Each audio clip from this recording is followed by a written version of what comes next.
On the night of the 7th of April 1941, a squadron of Luftwaffe bombers flew across the loch behind me to bring destruction to Belfast.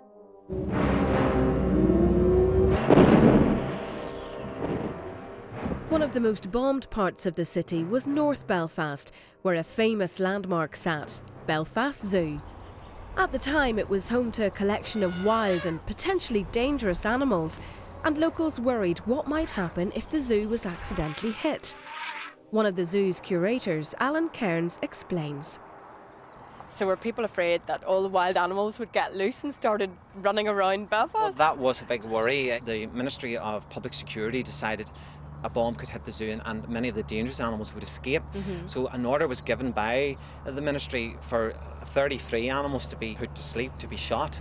That included wolves and polar bears. But one of the zookeepers, Denise Austin, pleaded for the life of a baby elephant. There was such a strong bond between Sheila the baby elephant. Sheila? Sheila, yes, Name? Sheila the baby elephant. And Denise at the time made the case that this is just a little baby elephant. It's not going to cause any problems. In misbehaving, save my love for you. Sheila was spared the cull, but Denise was still concerned about leaving her alone at night at the zoo amidst the bombing.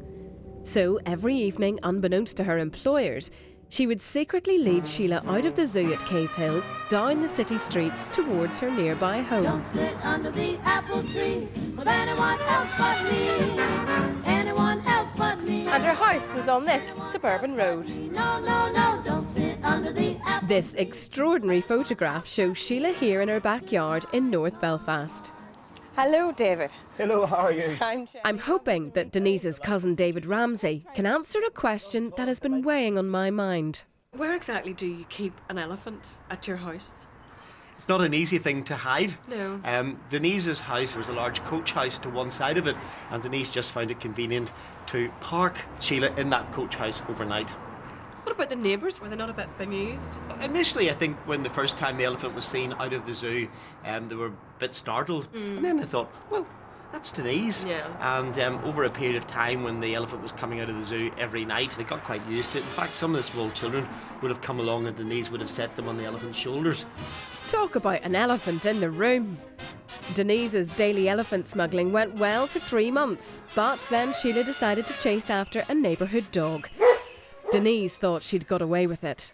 All seemed to be well, except a few hours later some of the householders came up to the head keeper and asked what he was going to do about repairing their fences. Oh, no. And of course the game was up. Yeah. The zoo changed the locks to Sheila's enclosure, putting an end to her extracurricular day trips. But the ever-faithful Denise visited the elephant every night during the bombing that spring to comfort her. Don't mess with Mr. In-Between. And did you ever get to meet Sheila? Oh yes, as a small boy it was one of the treats for me to be taken up to the zoo, and then Denise would have called Sheila and Sheila would spun round very quickly, put her trunk out and then proceed to hoover Denise all over just to check it was her. That just shows you that elephants never forget. Elephants never forget.